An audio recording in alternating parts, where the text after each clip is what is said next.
this batch right here right now, the steam's been introduced at the very bottom of it through this big steam line right here. And it slowly works its way all the way to the top. And as it travels, we pack it down. If you've seen videos of us kind of stomping on the chips, that's so the steam doesn't find one path of least resistance and just keep through that one way. We want to force the steam to work itself really evenly around all the surface area of all the wood chips in that chamber. But in our distillery, it crisscrosses where the condenser leads to the separator. It's molded in most places, it just goes straight back. So this extraction chamber right here leads to this condenser above us right here. That 8-inch line of steam that enters the face of it right there gets dispersed in 245 half-inch stainless steel tubes. They travel the entire length of the condenser. You've seen like French condensers or ones on that moonshine or whiskey thing. It's a coil that travels through a lot of cool water. This works on dispersion.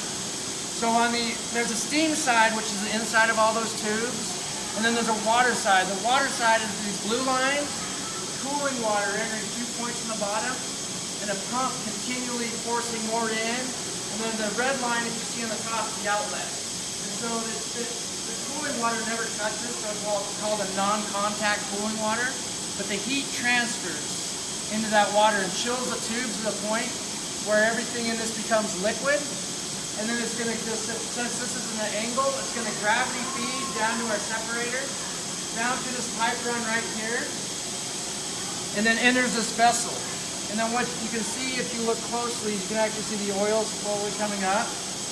And then when you do steam extraction, the steam inside that chamber, it can only pick with the molecules or volatiles lighter than itself. You can imagine a steam molecule, a water molecule in the form of steam can't carry something heavier than itself. So once it gets condensed in the liquid, it just naturally floats to the top. So this is, the separation is natural. This is just a vessel we're able to separate it. What we have right here is a funnel, and if we want to tap it off, we'll restrict the overflow, which is right here. That's keeping the liquid level constant, and it will force the oil to rise up since the liquid has nowhere to escape. So if we do that now, it's going to take a minute, but you'll see the oil actually start to rise over that funnel, and then we'll stop it right before the water starts coming. This debris you see is cellulose or cell wall. It's light enough it gets picked with steam, and that's something we have to filter before we send it to the distribution center in Utah.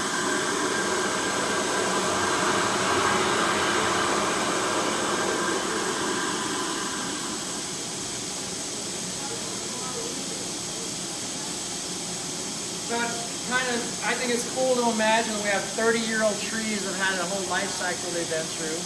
They're cut and chipped today, put in that chamber, and then transformed into this that we bottle and you share with the world. I mean, it's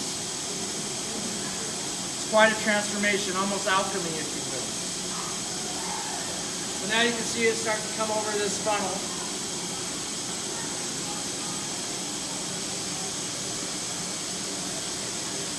And before the water starts pouring over the funnel, we open the overflow back, and then hence it's separated. It fills this pipe run right here and leads to this valve. Please don't open it right now. But I'll go get a little container and we'll tap some off so you can see that and smell it too. And you'll notice too when we tap it off, it's going to have a lot different note than when you get it at home in the bottle. Because any oil, as soon as it comes off the separator, immediately there's off-gassing that occurs. Chlorophyll, hydrogen sulfide, etc., etc. So the note's going to change.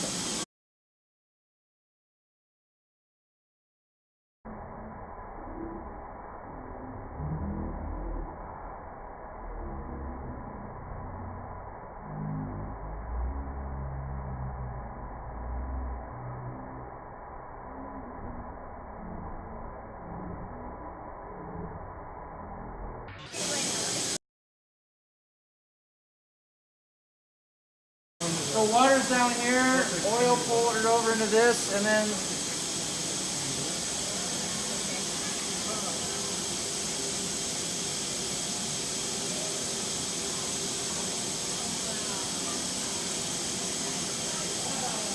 you're all welcome to get a drip on your hand if you like.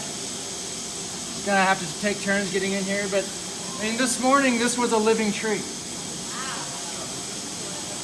And really, aside from it being filtered and decanted, this is the finished product.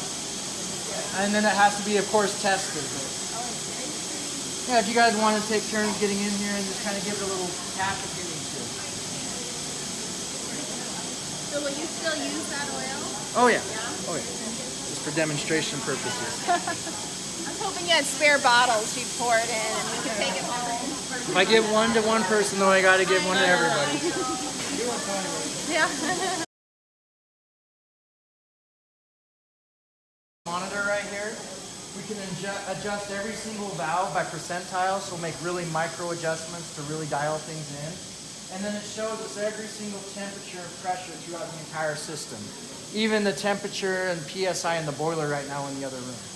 Temperature, injection temperature, temperature throughout the extraction chambers, PSIs. And then we have this temperature right here, which is the condensed steam. And it's one of the most important temperatures because if it gets too cold, the oil gets really thick. The viscosity of it causes it to stick to all the surface area of all the metal inside the separator and the pipe run that leads to it. But as soon as you get that too hot, the condensed steam that is carrying the oil, then since we're working with volatiles, they start to off-gas in the atmosphere. So you have to keep it really, it's about perfect right now, a little under 100, but above 80 Fahrenheit. And then if you don't know this too, the Latin root word for distillery or distillation means to drip or to leak, and it's talking about that condensed steam which is kept in the oil. So that part of the process is so important, that's what it's named after, basically.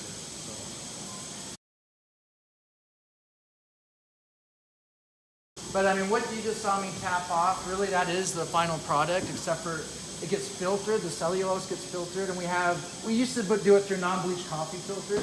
Now it goes through a big stainless steel tower, and we got stainless steel hoses that go into one, and then a pump we found from a brewery supply store that has all stainless steel internals, and it just pumps into one barrel into the next. So. But those 40-gallon drums are how we ship it to Utah, and that's the last we see of it. And then it has to go through their quality control and their Q&A to be accepted. But I mean, really, we're taking mountain water from the mountains to the east of us, turning it into steam, running it through an extraction chamber, condensing it. The oil floats to the top, it gets tested. And so in a nutshell, it's really simple. And then any one of those steps you could actually make really complex too, so it's a paradox. It's kind of a fun part about it. Thank you. You're welcome. If you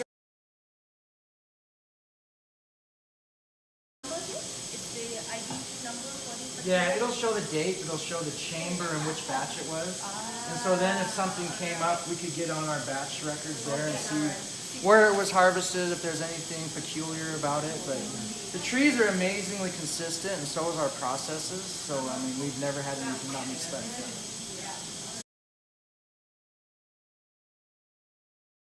It met the parameters of the spec here. And so it does vary. Some things will go up and down a little bit, like in the spring when the tree's growing and it's photosynthesizing. When it's trying to fend off pests, it has a natural insecticide. In the winter, it tries to prevent itself from freezing. So it produces more oil, but in a different form to keep, as an antifreeze. So it fluctuates, Rotation, we do specific gravity, and then we do the refractive index. It all happens here. Every single day, every single batch. It's for quality control and just kind of database lines. But for instance, if we moved to a new field and all of a sudden it wasn't meeting spec, we'd find out here instead of processing 500 kilos and sending it to the DC in Utah, because any oil received there has to get through Q&A and Q&C. And so this is, that'd be a preventative measure from us producing tons of oil that can't be sold. So.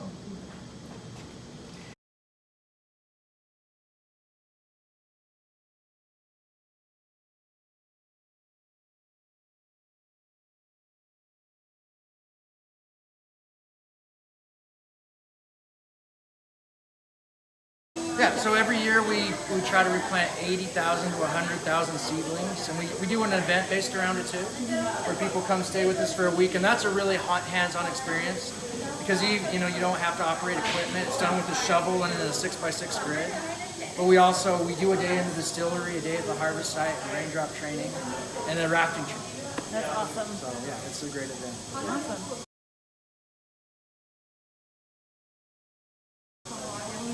11 years. Hi everyone, Dory here. And Jen. And we are here at the Highland Flats Farm in Idaho. Naples, Idaho. Naples, Idaho. And we just got a tour of the distillery and we're sitting in on a big batch of Idaho Balsam Fir. This is awesome. We're going to be covered jumping in around in it like I know. kindergartners. Oh my gosh. Okay, so what are some things that we learned while we were here? So we got to see downstairs like the boiler room, which I've never seen at the other farms. So you can look inside and see like the fire going and how like they use circling the around.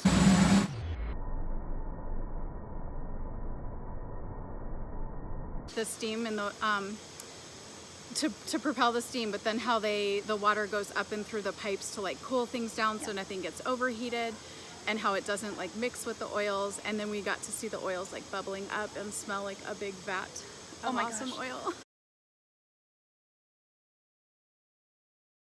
It was awesome. And not only that, but then he took it and what did he say, 30 minutes or so?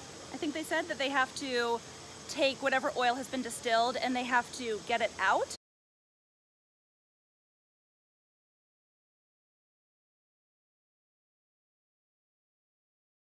And then they have to filter it further, Right. to get all of the sediment out of it. It's like cellular walls and stuff like that, he said. Exactly. So any of that like black stuff, if you see any of those, the floral water and then the oil on top, Yeah. and there's black stuff around, that's just plant material. Right.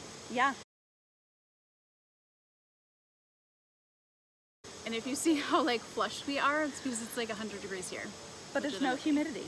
But it's still hot. It's hot. But this is amazing. So anyways, we are here as a part of Gold Retreat. This is actually unofficial. Right. This is an add-on. That's right. It's about 2 hours from Spokane, which is where Gold Retreat is. And we just wanted to come here, and just so happened that we were on the same There's like tour. smell-o-vision. Oh my gosh. We are, completely covered in Idaho Balsam Fir.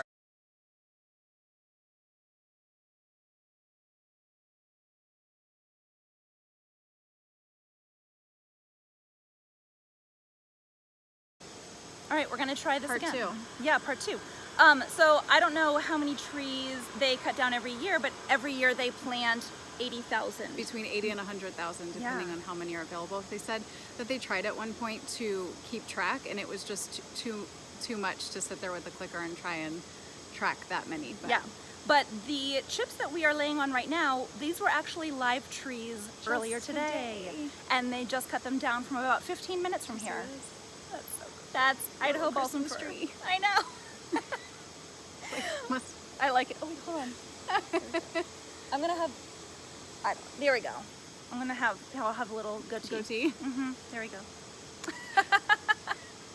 So if you see this picture on social media later, Here we go. Let me do a screenshot of this. I can't. There we go.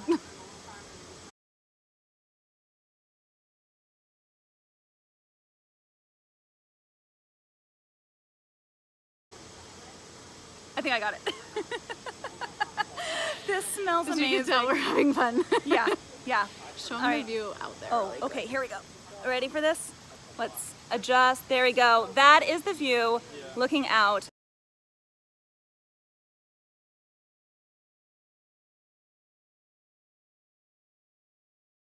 And I think we should go walk in the trees. We should. Oh my goodness. Oh my gosh. Okay, guys. Literally, look at this. Yep. I'm okay with that, though. I'm okay going to our fancy dinner tonight Right. with Idaho Balsam Fir in my Our hair. formal. It's Yeah. Like, oh, hi, Dory. Just start picking it out. Trees in your hair. Souvenir for later. All right, so we will see you all Over in the later. trees. Bye.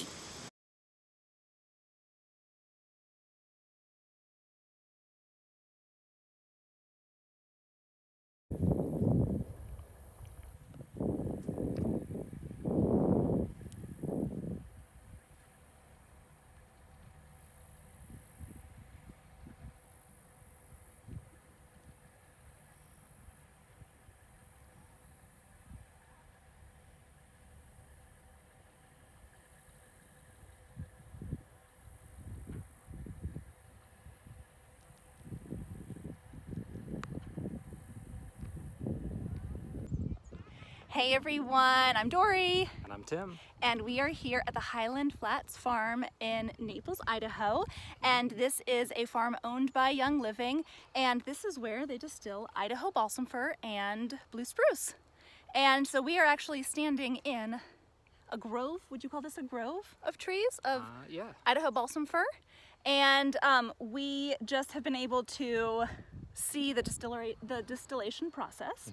We've been able to get the oil directly that was steam distilled. These trees that were part of all of this process were live trees this morning, and they were cut, they were wood chipped, they were put into the pile, they were put into the distillery, and then they were steam distilled, and we got to get the oil in our hands and on our bodies moments later.